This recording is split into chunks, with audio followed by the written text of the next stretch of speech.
ശരിക്കും ഞങ്ങൾക്ക് എല്ലാവർക്കും സ്ക്രിപ്റ്റ് റീഡിങ്ങിന്റെ ആദ്യ സെഷനിൽ വന്നിരിക്കുമ്പോൾ തന്നെ ഞങ്ങളുടെ പ്രധാനപ്പെട്ട ഡൗട്ട് ഈ സിനിമ ചെയ്യണോ എന്നുള്ളതായിരുന്നു. കഥ പറഞ്ഞു വന്നപ്പോൾ ആദ്യം ഒരു നോർമൽ കഥ ഇങ്ങനെ റെപ്പറ്റേറ്റീവ് ആയിട്ട് കേൾക്കുമ്പോൾ നമ്മളിങ്ങനെ ഇരുന്നു.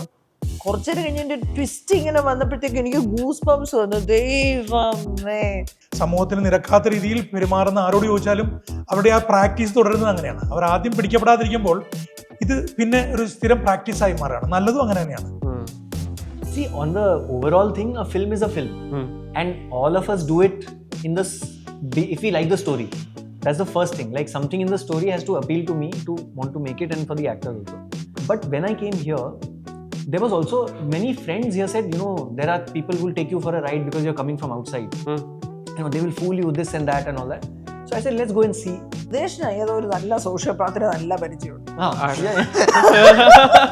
See, I met many in Kerala, you know. You will find out in Bright Part 2. Oh my God.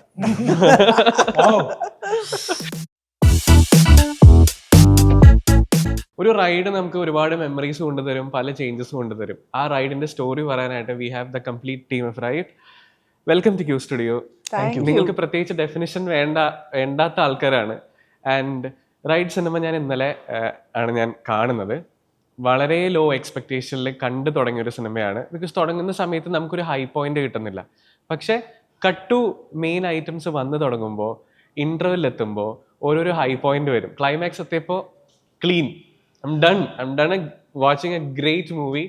Brilliant making by the way, Ridesh. Thank you. Congratulations on that. Thank you. പിന്നെ ഇവർ രണ്ടുപേരെ കുറിച്ച് പറയേണ്ട കാര്യമില്ല. പേര് പോലെ തന്നെ അത്രയും പ്രൂവ് ചെയ്തിട്ടുള്ള ആക്ടേഴ്സ് ആണ് മലയാളത്തിൽ. Thank you for choosing dum. I didn't choose, we went. She chose us, he chose us. She was the first one to okay with the movie. Come on board. This is the first person we met. She was the only choice for that character. When we came from Bombay itself, I had her photo. Hers was the first photo on my phone. That Suhas, who's the writer, and me used to keep discussing that this person. Which movie made you choose her? No. Basically, like I mentioned, Ranjita Menon, who helped us translate it. Okay. And she adapted the script from, we wrote it in English, then she put it into Malayalam. The first time she read, and she was the one encouraging, yeah, you make it in Malayalam, come, I'll help you. The first person she mentioned on our first call after she read, I called her to say, what do you think? She said, please check out Mala Parvati. She is perfect for this role. After that, we never looked at anyone. Okay. Only thing is, we didn't know if she will meet us, if she will say yes, what. And the first meeting we did was with her. Went to her house. And first we met and I introduced myself and the team introduced. Then she said, okay, why don't you tell me the story?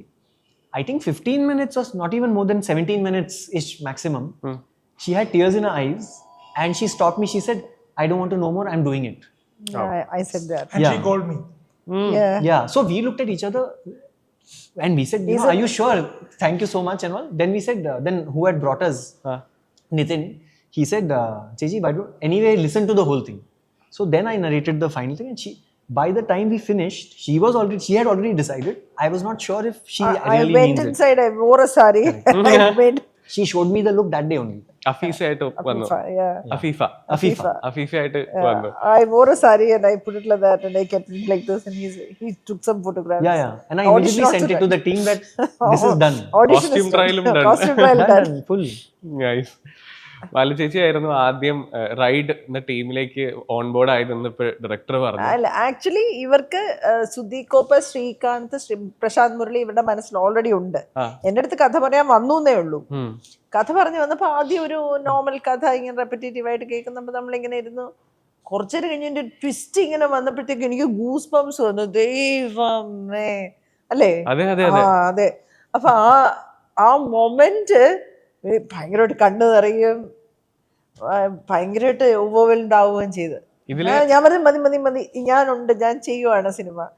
അപ്പം പറഞ്ഞു, I you sure, നമുക്ക് ബാക്കി കാര്യം. ഞാൻ ഒരു ഷുവറും ഇല്ല, ഞാൻ okay, ഞാൻ രണ്ടാണെന്ന് പറഞ്ഞു. നിങ്ങൾക്ക് ഓക്കെ ആണെങ്കിൽ ഞാൻ ഓക്കെ ആണ്. അത് കഴിഞ്ഞിട്ട് പിന്നെ പറഞ്ഞു, let me complete the narration എന്ന് പറഞ്ഞ് അതൊരു ഫോർമാലിറ്റി ആയിട്ട് തീർത്തു. അതിനുശേഷം ഞങ്ങൾ ഓരോരുത്തരെ, ശ്രീകാന്തിനെ വിളിച്ചു, സുധി എന്നെ വിളിച്ചു, ചേച്ചി കഥ കേട്ടോ ചേച്ചി എന്നൊക്കെ ചോദിച്ചിട്ട്. അപ്പം സുധി, പ്രശാന്ത്, ആൻ ശീതൾ, പിന്നെ ഗോപിക, പിന്നെ ഹരീഷ് ഉത്തമൻ ഏറ്റവും അവസാനം വന്നു. ഞങ്ങള് അവസാനം വരെയും ഞങ്ങൾ ഒരു ഈ 5 വിരല് പോലെ ഒരുമിച്ചായിരുന്നു ഞങ്ങള് എല്ലാവരും ഈ സിനിമയിൽ ഇവരോടൊപ്പം നിന്നത്. ഇവരുടെ ഒരു ടീമുണ്ട്, ഇവർ തമ്മിലുള്ളൊരു സ്നേഹമുണ്ട്. റീനയും ഋതേഷും ബാബയും ദർപ്പൺജിയും പിന്നെ സുഹാസ്, ഇവർ ഒരു ഭയങ്കര അടുക്കാൻ പറ്റാത്ത ഒരു മതിലാണ്. ഞങ്ങളും അവരോടൊപ്പം അങ്ങനെ ചേർന്നു എന്ന് വേണം പറയാനില്ലേ. ഡ്രൈ ഇൻഗ്രീഡിയൻസും വെറ്റ് ഇൻഗ്രീഡിയൻസും ചേർന്ന് കേക്ക് ഉണ്ടാവും എന്ന് പറഞ്ഞു. ഇപ്പൊ റൈഡ് സിനിമ കാണുമ്പോൾ നമുക്ക് മനസ്സിലാവും ഇതിൽ ആരാണ് കള്ളം പറയുന്നത്, ആരാണ് സത്യം പറയുന്നത്, ആരാണ് ഏറ്റവും കൂടുതൽ പാപം ചെയ്തത്. അങ്ങനെ ഒരുപാട് ഫാക്ടേഴ്സ് ഇപ്പോഴും നമ്മളെ ഹോണ്ട് ചെയ്യും സിനിമ കാണുമ്പോഴും കണ്ടു കഴിയുമ്പോഴും. ഇങ്ങനത്തെ ഒരു സിറ്റുവേഷൻ, അതായത് ആരാണ് ഏറ്റവും കൂടുതൽ പാപം ചെയ്തിട്ടുള്ളത് ഒരു ബിഗ് ബോസ് ഹൗസ് പോലെ ഇങ്ങനത്തെ ഒരു സിറ്റുവേഷൻ വരികയാണെന്നുണ്ടെങ്കിൽ റിയൽ ലൈഫിൽ നമ്മൾ സർവൈവ് ചെയ്യുമോ? അതായത് പുറത്തേക്ക് ഇറക്കാൻ പറ്റുമോ? ആ ഒരു സസ്പെൻസ് ആണല്ലോ ആ സിനിമ. അത് റിയൽ ലൈഫിൽ വരികയാണെങ്കിൽ സർവൈവ് ചെയ്യുമായിരിക്കും. സർവൈവ് ചെയ്യാനുള്ള ഇൻസ്റ്റിങ് നമ്മുടെ ഓരോരുത്തരുടെ ഉള്ളിലില്ലേ. അവര് തമ്മിൽ വഴക്കുണ്ടാക്കുന്നുണ്ടല്ലോ. ഇതെങ്ങനെ പറ്റുന്നത്, ഞാനല്ലേ കൂടുതൽ പാപം ചെയ്തത്, ഞാൻ അന്ന് പറയുമ്പോ ചിരിക്കുന്നുണ്ടല്ലോ. ഇതാണ് എനിക്ക് വേണ്ടിയിരുന്നത്. മനുഷ്യര് ഏറ്റവും വലിയ പാപിയാണ് എന്ന് പറയാൻ വേണ്ടി മത്സരിക്കുന്നത്. അത് സത്യം പറഞ്ഞാൽ നമ്മുടെ ഉള്ളില് നമ്മള് ഭയങ്കര ഗ്രേ ആണ്. നമ്മള് നല്ലവരാന്ന് നമ്മള് വെറുതെ പറയുന്നതാ. നമ്മള് വെറുതെ പറയുന്നത്. നമ്മുടെ എല്ലാവരുടെയും ഉള്ളില് ബ്ലാക്കും ഉണ്ട് വൈറ്റും. സർവൈവൽ എന്ന് പറയുന്ന ഒരു പരിപാടി വരുമ്പോഴേക്കും സ്വാഭാവികമായിട്ട് അതല്ലേ, അതാണ് ഈ സിനിമയുടെ. ഇപ്പം ഈ സിനിമയുടെ ഏറ്റവും വലിയൊരു പ്ലസ് ആയിട്ട് ഞാൻ കാണുന്നത് അങ്ങനെയാണ്. സാധാരണ സിനിമ നമ്മൾ കാണുന്നു, നമ്മൾ കണ്ടു, ചിലപ്പോൾ ഒരു നെക്സ്റ്റ് ലെയർ കൂടി ചിലപ്പോൾ ആലോചിക്കും. ഈ സിനിമയ്ക്ക് നമുക്ക് നമ്മളെ കുറിച്ച് തന്നെ ആലോചിക്കാൻ തോന്നും. ഞാൻ എവിടെ നിൽക്കുന്നു, ഞാൻ എത്ര, കൃത്യമായി പറഞ്ഞാൽ ഞാൻ എത്രമാത്രം പാപിയാണ്, ഞാൻ ആരോടൊക്കെ ഞാൻ എന്തൊക്കെ ചെയ്തു കൂട്ടിയിട്ടുണ്ട്, ഞാനിത് പറയാതെ എന്തൊക്കെ നുണകൾ പറഞ്ഞിട്ടുണ്ട്. പാപത്തിലേക്ക് കിടക്കണ്ട, നുണകൾ എത്ര ഞാൻ പറഞ്ഞു. ഇന്ന് രാവിലെ എഴുന്നിട്ട് വൈകുന്നേരം വരെയുള്ള സമയം കൊണ്ട് ഇതുമാത്രം നുണകൾ നമ്മൾ പറയുന്നുണ്ട്. സത്യത്തിൽ ഇങ്ങനെയൊക്കെ സന്ദേശം സിനിമ മെസ്സേജിനാണോ എന്നൊക്കെ ചോദിച്ചാൽ ഈ സിനിമ നേരിട്ടല്ലെങ്കിൽ കൂടിയും അങ്ങനെ ഒരു മെസ്സേജ് കൂടി കൊടുക്കുന്നുണ്ടെന്നല്ല. അപ്പം സിനിമയുടെ ക്ലൈമാക്സിൽ ആൻഷിതലിൻ്റെ നിത്യ എന്ന് പറയുന്ന ക്യാരക്ടർ ചാരി ഇരിക്കുമ്പോൾ, എല്ലാം കഴിഞ്ഞ് ചാരി ഇരിക്കുമ്പോൾ അവിടെ ആരെങ്കിലുമൊക്കെ റിലേറ്റ് ചെയ്യും, സെൽഫ് ഡൗട്ട് വരും. യെസ്, അത് കൂടുതൽ പറഞ്ഞാൽ സ്പോയിലർ ആയി പോകും. So in real life, I don't think there's anybody who is, like she was saying, black and white. I mean, no one is without sin. നമുക്ക് നമ്മുടെ ചുറ്റുമുള്ള മേ ബി നമ്മുടെ ഫ്രണ്ട്സ് ആവാം, കൊളീഗ്സ് ആവാം, അല്ലെങ്കിൽ നമ്മുടെ അടുത്ത് അത്രയും ക്ലോസ് ആയിട്ട് നിൽക്കുന്ന ആൾക്കാരുടെ അടുത്ത് എന്തെങ്കിലും ഒരു കള്ളം പറയാതെ അല്ലെങ്കിൽ ഇടയ്ക്ക് അവരെ പറ്റിക്കാതെ നമുക്ക് മുന്നോട്ട് പോകാൻ പറ്റുമോ? ഞാൻ ഫ്രണ്ട്സിനെ കുറ്റം പറയുന്നത് പോട്ടെ, നമ്മളോട് കള്ളം പറഞ്ഞത് തന്നെ ഇതിലേ നമ്മൾ ജീവിച്ചുകൊണ്ടിരിക്കുന്നത്. കള്ളം പറയുന്നത് ഇപ്പോൾ നമുക്ക് വൈറ്റ് ലൈസ് എന്ന് പറയുമ്പോൾ നമുക്ക് ഷൂട്ടാണെന്ന് പറയുമ്പോൾ അയ്യോ എനിക്ക് സുഖമില്ല, ഞാൻ തലവേല. ഇപ്പം ഞാൻ ഒരുപാട് ചാനലിലൊക്കെ മറ്റേ ഇൻ്റർവ്യൂ അത് അങ്ങനെയൊക്കെ വിളിക്കുമല്ലോ, അല്ലെങ്കിൽ മറ്റേ എന്തെങ്കിലുമൊക്കെ പരിപാടി എനിക്ക് എടുക്കാൻ പറ്റാത്തതുണ്ട്. അപ്പം ഞാൻ പറയൂ ഞാൻ ഇപ്പം വയ്യാതിരിക്കും അല്ലെങ്കിൽ ഹോസ്പിറ്റലിൽ. സത്യം ഉണ്ടാവും അതിനകത്ത് എവിടെയെങ്കിലും, ആ നിമിഷമായിരിക്കത്തില്ലെന്നേ ഉള്ളൂ. തീരെ കള്ളം പറയാറില്ല, പക്ഷെ കള്ളം പറഞ്ഞിട്ടുണ്ട്, കള്ളം പറയാറുണ്ട്. മനസ്സിലായില്ലേ? കാരണം എന്താ വെച്ചാൽ നമുക്ക് ആ സമയത്ത് ഇപ്പം നമ്മൾ കുളിച്ചിട്ട് ഇറങ്ങി വന്നിട്ടുണ്ടാവും, പക്ഷെ ഞാൻ കുളിച്ചോണ്ടിരിക്കുകയാണെന്നായിരിക്കും പറയുന്നത്. നമ്മൾ കുളിച്ചു എന്നുള്ളൊരു ഫാക്റ്റാണ്. പക്ഷെ എന്നാലും അതിനോട് ചേർന്ന് അല്ലെ ഹോസ്പിറ്റലാണ് എന്ന് പറയുമ്പോൾ ഹോസ്പിറ്റലിൽ പോകാൻ നിൽക്കുമോ അല്ലെ ഹോസ്പിറ്റലിൽ നിന്ന് ഇറങ്ങുമോ അല്ലെ സംസാരിക്കാൻ പറ്റാത്തൊരു സിറ്റുവേഷൻ, അത് സംസാരിക്കേണ്ടത് നമ്മൾ ഒഴിവാക്കാം. പക്ഷെ നമ്മൾ ഒരു പ്രായമൊക്കെ കഴിയുമ്പോൾ നമ്മുടെ ചെറിയ കുട്ടിയായിരിക്കുമ്പോൾ പോലെയല്ല. കാരണം ഓരോന്ന് പറയുമ്പോഴും കറങ്ങി നമ്മളിലേക്ക് വരുമെന്നുള്ള ബോധത്തോടെ നമുക്ക് പെരുമാറാൻ പറ്റുള്ളൂ. അത് നമ്മളുടെ ഒരു ഗ്രോത്തിന്റെ ഭാഗമാണ്. അങ്ങനെ നമ്മൾ ബോധപൂർവ്വം എന്ന് വെച്ചാൽ നമുക്ക് എന്ത് നഷ്ടം സംഭവിച്ചാലും വേറൊരാൾ ദുഃഖിക്കരുത് എന്നുള്ള ഒരു ജീവിതത്തിലൊരു ചര്യയിലേക്ക് നമ്മൾ കടക്കും. ഞാൻ അങ്ങനത്തെ ഒരു ഫേസിലാണ് ഇപ്പോൾ. നല്ലതാണെന്നല്ല ഞാൻ പറയുന്നത്, അങ്ങനത്തെ ഒരു ഫേസിലാണ്. ഇപ്പം എൻ്റെ അച്ഛൻ പറഞ്ഞു തരുന്ന ഒരു കഥയുണ്ടായിരുന്നേ. ഞങ്ങളുടെ നാട് തഴവ എന്ന് പറയുന്ന ഒരു സ്ഥലത്താണ്. അപ്പൊ അച്ഛൻ പറയും അവിടെ ഒരു പ്രായമായ സ്ത്രീ ഉണ്ടായിരുന്നു. അപ്പൊ അവരിങ്ങനെ ഒരു മടൽ വെച്ചിങ്ങനെ ഭൂമിയിൽ അടിച്ചുകൊണ്ടിരിക്കും, എൻ്റെ മണ്ണ് താഞ്ചോ, എൻ്റെ മണ്ണ് താഞ്ചോ, ഒരു മണ്ണ് താഞ്ചോ എന്ന് പറഞ്ഞിങ്ങനെ ഒരു പ്രത്യേക ഭാഷയിൽ ഇങ്ങനെ.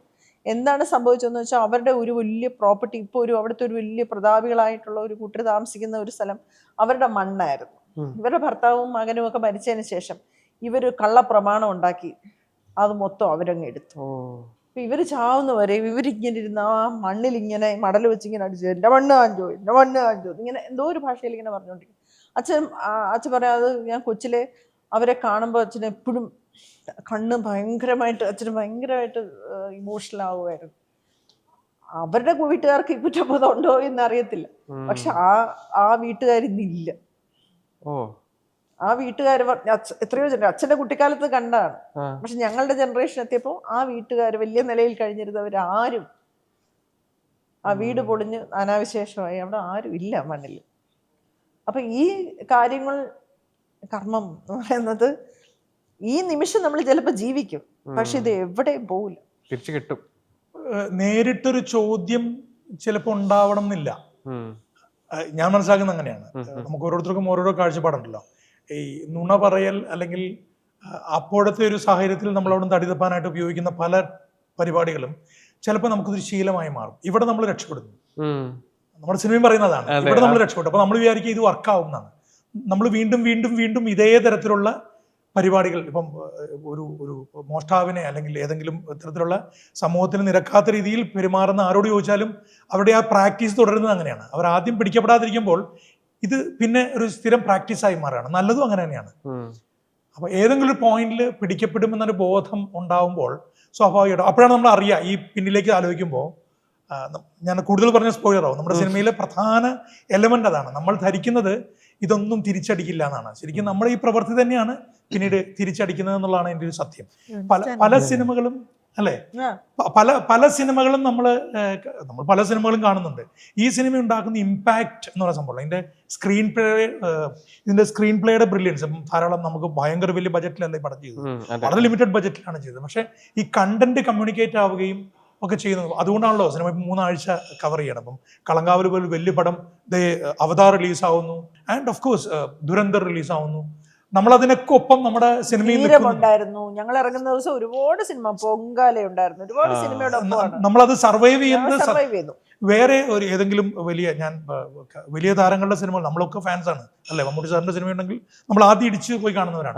പക്ഷെ അങ്ങനെ വലിയ മുഖങ്ങളൊന്നുമില്ല. ഞങ്ങൾ കുറച്ച് പേര് നിന്ന് അത് ചെയ്യുമ്പോൾ ഞങ്ങളൊക്കെ ഉറച്ചു വിശ്വസിക്കുന്നത് നമ്മളെ പറഞ്ഞ വിഷയത്തിന്റെ ഒരു കാര്യത്തെ പല രീതിയിൽ പറയാം. ആ സ്ക്രിപ്റ്റിന്റെ ഒരു ബ്രില്യൻസിയും അത് വർക്കൗട്ട് ആയി എന്നുള്ളത് കൊണ്ടാണ്. ഇപ്പം ഇന്ന് പറഞ്ഞല്ലോ, ഇന്റർവെൽ കഴിയുമ്പോൾ നമുക്ക് ഏതൊക്കെ സിനിമകൾക്കെന്ന് ആലോചിച്ചാൽ മതി. ഈ ഇന്റർവെൽ കഴിഞ്ഞിട്ട് പെട്ടെന്ന് നമുക്ക് അടുത്ത സെക്കൻഡ് ഹാഫിലെ ഏറ്റവും ആദ്യത്തെ ഫ്രെയിം മുതൽ ഒന്നും മിസ്സാവാതെ കാണണം തോന്നിയവരാണ് ഈ സിനിമ കണ്ടവരെല്ലാവരും.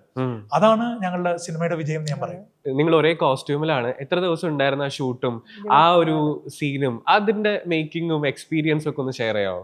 ശരിക്കും ഞങ്ങൾക്ക് എല്ലാവർക്കും സ്ക്രിപ്റ്റ് റീഡിങ്ങിന്റെ ആദ്യ സെഷനിൽ വന്നിരിക്കുമ്പോൾ തന്നെ ഞങ്ങളുടെ പ്രധാനപ്പെട്ട ഡൗട്ട് ഈ സിനിമ ചെയ്യണോ എന്നുള്ളതായിരുന്നു. അതിന് കാരണങ്ങളുണ്ട്. ഞങ്ങളും ചെയ്തുകൊണ്ടിരിക്കുന്ന സിനിമകൾ, ഞങ്ങളും കണ്ടുകൊണ്ടിരിക്കുന്ന സിനിമകൾ, ഞങ്ങൾ കേട്ടുകൊണ്ടിരിക്കുന്ന സ്ക്രിപ്റ്റുകൾ ഇതൊന്നുമല്ലാതെ വേറൊന്നുമായിട്ടാണ് വരണത്. അപ്പൊ സ്വാഭാവികമായിട്ടും ഒരു ക്ലോസ് സ്പേസിൽ കയ്യില് ചങ്ങലക്കിട്ട് കുറെ പേര് നിൽക്കുന്നതൊക്കെ ആൾക്കാർ വിശ്വസിക്കുമോ എന്നുള്ളതായിരുന്നു.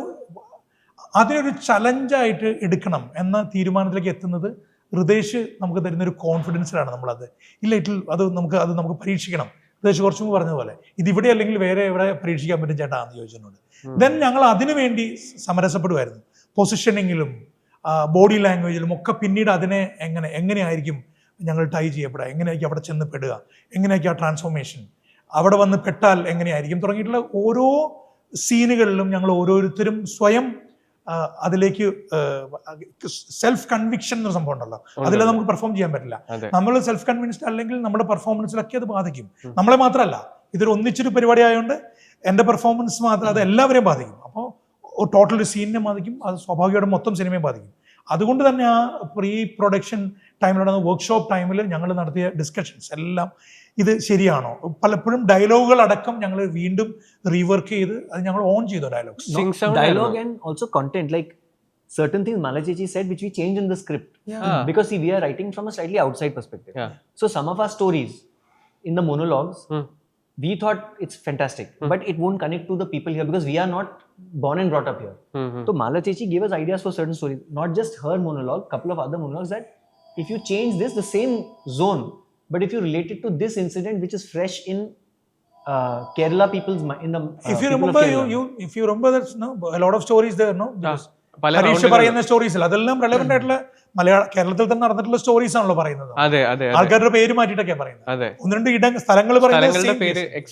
ഈ പാപം എന്ന് പറയുന്നത് ഞങ്ങൾ പറയുന്ന കാര്യങ്ങളെല്ലാം തന്നെ പിന്നെ കറണ്ട് ആയിട്ട് കേരളത്തിൽ വന്നിട്ടുള്ള റമ്മി റമ്മിയുടെ വിഷയം, ഓൺലൈൻ റമ്മി വിഷയം, വിസ്മയ case. I don't know if I can say it loud, but Elanthoor പേര് അല്ല, വിസ്മയ കേസ്. ഞാനല്ല വിസ്മയ പറയുന്നത്, അല്ല വിസ്മയുടെ case. Ranjita had said about the Elandur case. ഞാൻ പറയുന്നത് വിസ്മയുടെ കേസാ. ഓക്കെ. അത് ഒന്ന് ട്വിക്ക് അതൊന്ന് ട്വിച്ച് ചെയ്തിട്ടുണ്ട്. ഞാൻ പറയുന്നത് വിസ്മയുടെ കേസാണ്. And we C and what happened is ഞങ്ങൾ അതാ പറഞ്ഞത്, ഈ കഥകളെ ഞങ്ങൾ ഓൺ ചെയ്യേണ്ട ഒരു റെസ്പോൺസിബിലിറ്റി ഞങ്ങളുടെ ആയിരുന്നു. അപ്പൊ അത് ഇമ്പാക്റ്റോട് പറയലും ഞങ്ങളുടെ പരിപാടിയായിരുന്നു. അപ്പൊ ഞങ്ങളതിന് റിഹേഴ്സൽ ചെയ്തു, ഹോംവർക്ക് ചെയ്തു, എങ്ങനെ ഇരിക്കാം എന്നുള്ള തീരുമാനിച്ചു. വിവാദിട്ടില്ലേ, പാർവതിയുടെ ക്യാരക്ടർ അഫീഫയുടെ അടുത്ത് പോയി ഇരിക്കുകയാണ്. ബിക്കോസ് അത് തളർന്നു പോകണം, അവർക്ക് പറയാൻ പറ്റുന്നില്ല. ഇതൊക്കെ ഏറ്റവും ഒടുവിലാണ് ഇത് എന്താണ് പരിപാടി എന്നൊക്കെ അറിയുന്നത്. അപ്പൊ അതുവരെ ഞങ്ങൾക്കത് പെർഫോം ചെയ്തേ പറ്റുള്ളൂ. സിനിമ പുറകോട്ടല്ലോ തിയേറ്ററിൽ കാണാം. ഇനി OTT-ലൊക്കെ വരുമ്പോഴായിരിക്കും ഇത് വീണ്ടും രണ്ടാമതൊന്നുകൂടി കാണാം. സിനിമ മുമ്പോട്ടാണ് കാണുന്ന ഒരൊറ്റ സൗജന്യത്തിലാണ് ഞങ്ങൾ അതൊക്കെ ചെയ്തത്. അപ്പൊ രണ്ടാമതൊന്നുകൂടി കാണാൻ പലരും ആഗ്രഹിക്കുകയും എന്റെ ഒത്തിരി സുഹൃത്തുക്കൾ രണ്ടാമത് പോയി പടം കണ്ടു. നിങ്ങൾ ഈ ആദ്യം പറഞ്ഞതൊക്കെ കറക്റ്റ് ആണോ അറിയാം. അതൊക്കെ ശരിക്കും ഒരു കൊമേഴ്ഷ്യൽ ഫിലിം സംഭവിക്കാം, അല്ലെങ്കിൽ മലയാളത്തിലാണ് ഞാൻ അങ്ങനെ പല സിനിമകളും രണ്ടാമതൊന്നുകൂടി കാണണമെന്ന് പറയാം. മറ്റു പല ഘടകങ്ങൾ കൊണ്ടായിരിക്കാം.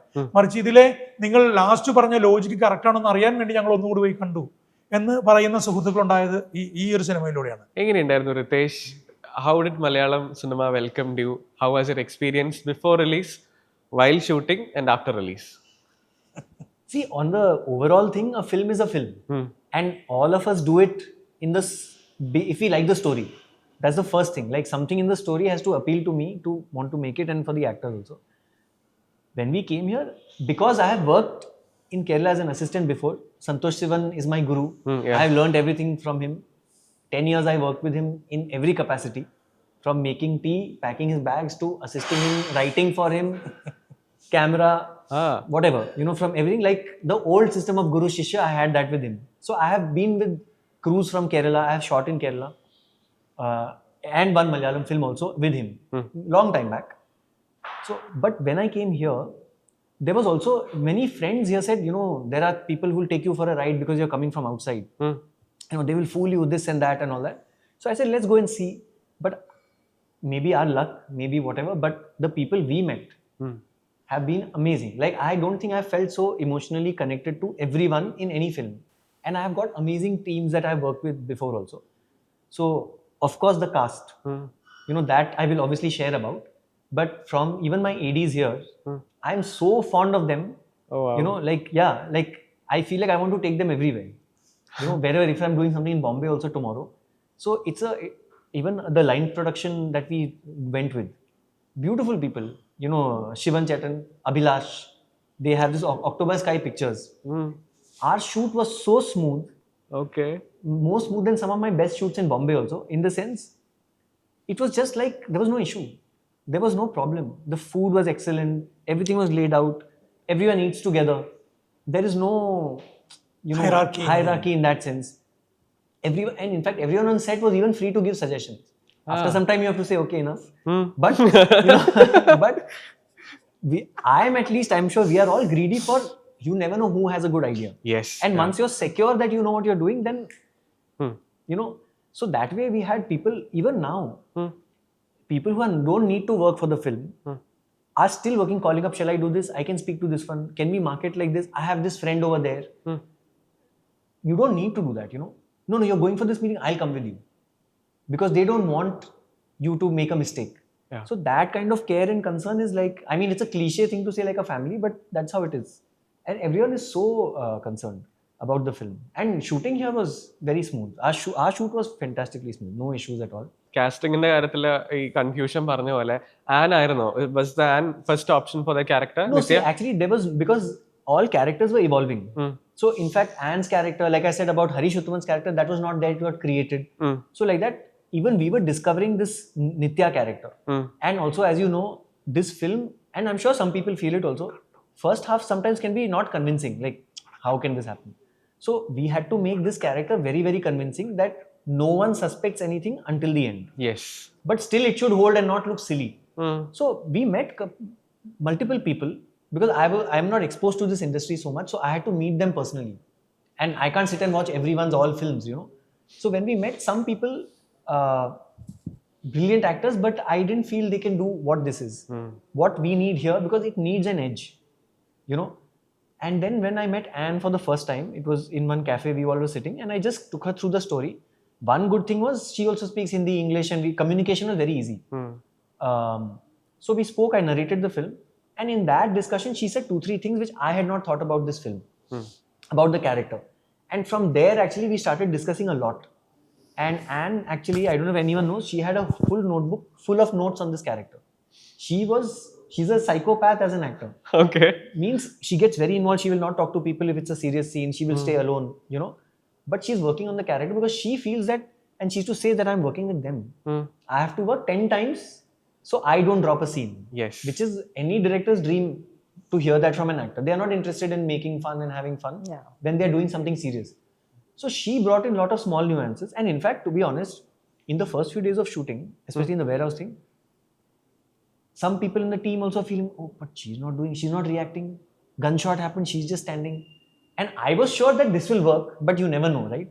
But I said, no. It is going to come, it is going to come, it is going to come. In that accident sequence, one suggestion was she has to react more, you know. But in my head, she was always a sociopath. She has no emotion. She's copying. So if 5 people, she's saying, oh, like I was telling you off camera earlier, if there's a funeral and this sociopath comes, she doesn't care. But she sees 10 people are crying. Oh, I'm supposed to cry. You know, it's all fake.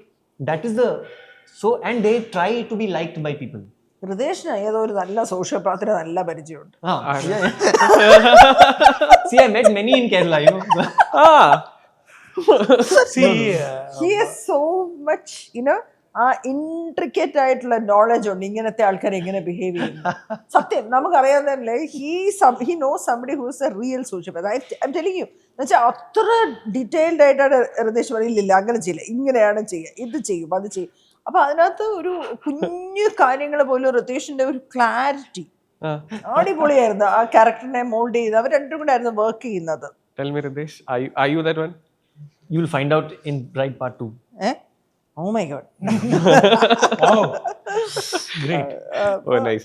Indran, ഞാൻ പറയട്ടെ, നമ്മൾ ഓരോരുത്തരും ഇപ്പം പ്രശാന്ത്, സുധി, പാർവതി, ഞങ്ങൾക്ക് എല്ലാവർക്കും ഉള്ളത് കുറച്ച് മുമ്പ് ഹൃദേശ് പറഞ്ഞു, ഹൃദേശ് സന്തോഷ് സാറിന്റെ കൂടെ എത്രയോ നാൾ വർക്ക്.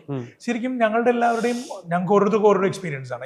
ഒരുമിച്ചൊരിടത്ത് വരുമ്പോൾ ഇതിനെ ഉപയോഗപ്പെടുത്തുക എന്നുള്ള ഭാഗം എപ്പോഴും ക്യാരക്ടർ റോൾസ് ചെയ്യുന്ന എനിക്ക് എൻ്റെ കാര്യം കൃത്യമായിട്ട് പറയാൻ പറ്റും. നമുക്ക് ഒരിക്കലും അങ്ങനെ സ്പേസ് കിട്ടൽ വളരെ റെയറാണ്.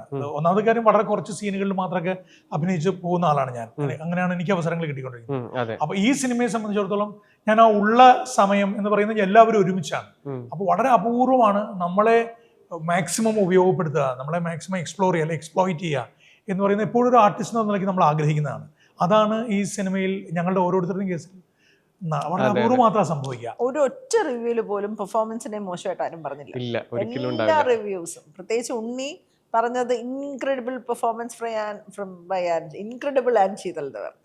എല്ലാ പെർഫോമൻസിനെ എടുത്തു പറഞ്ഞു. That we really thank Ritesh and Suhas giving us നമുക്ക് പെർഫോം ചെയ്യാൻ ആഗ്രഹിക്കുന്ന ഒരു ക്യാരക്ടർ. അതിനുള്ള ഫ്ലൂക്കും ആയിരുന്നില്ല, അത് നമ്മൾ നല്ലപോലെ പണിയെടുത്തു അതില്ല. അതാണ് എന്റെ സന്തോഷം. നമ്മൾ ഇപ്പോൾ പാർവതി പറഞ്ഞില്ലേ, നമ്മൾ ആ ഷൂട്ട് ചെയ്യുന്ന സമയത്ത് കിട്ടിയ ഇമ്പാക്റ്റ് എന്ന് പറയുന്നത് പാർവതിയുടെ ഒരു ആ സീനിലേക്ക് പാർവതി കൊടുത്തൊരു മനസ്സും ഞങ്ങളെല്ലാവരും ഇൻവോൾവ് ആയതിനെ കുറിച്ച് ഓർത്തിട്ടാണ് പറയുന്നത്. സ്വാഭാവികമായിട്ടും പ്രേക്ഷകർ, അതാണല്ലോ സിനിമയുടെ മാജിക്, പ്രേക്ഷകർ കാണുന്ന ആ ഒരു ഷോട്ടാണ്. പക്ഷെ അതിന്റെ പിന്നിൽ നമ്മൾ ഇത്ര കണ്ട് വർക്ക് ചെയ്തെന്നുള്ളത് വളരെ അപൂർവം മാത്രമാണ് സിനിമയിൽ സംഭവിക്കുന്നത്. വളരെ എന്ന് വെച്ചാൽ ഞങ്ങൾ മാത്രമല്ല, ക്രൂ ഭയങ്കര സൈലന്റ് ആയിരുന്നു, നിശബ്ദമായിരുന്നു സെറ്റ്. അപ്പൊ അവർ ഇൻവോൾവ് ആവുന്നതില്ലേ, ആക്ടേഴ്സിന് മിണ്ടായി സൈലൻസ്, എന്തോ അഭിനയിച്ചോട്ടെ എന്നാണ് പൊതുവെ മൂഡ്.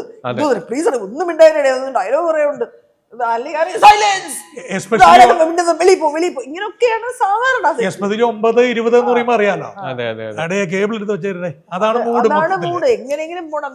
ഇതെന്ന് വെച്ചാല് പിൻ drop silence. Also as a Sing Sound set, we had to cultivate that attitude, but everyone was so involved. No, even in the cuts, when you say cut also, nobody was talking. Yeah, that's what I'm saying.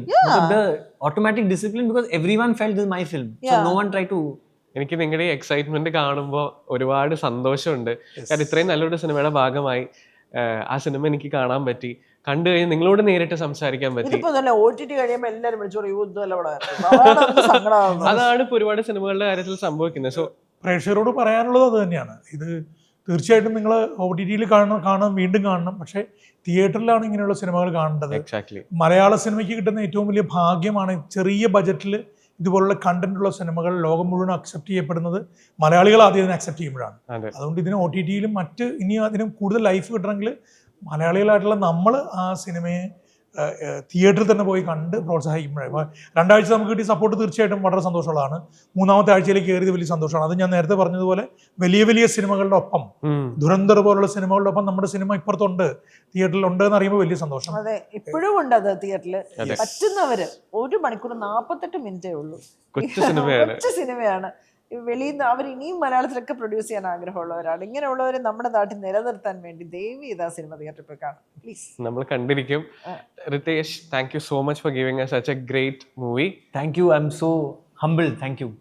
And നിങ്ങൾ രണ്ടുപേരും മലച്ചേച്ചി and അതേപോലെ തന്നെ ചേട്ടാ, thank you so much. ഇത്രയും നല്ല ഒരു character നമുക്ക് തന്നതിനും നല്ലൊരു സിനിമയുടെ ഭാഗമായതിലും ഒരുപാട് സന്തോഷം, അഭിമാനം. Thank you so much. Thank you. Thank you so much. Thank you. Thank you so much.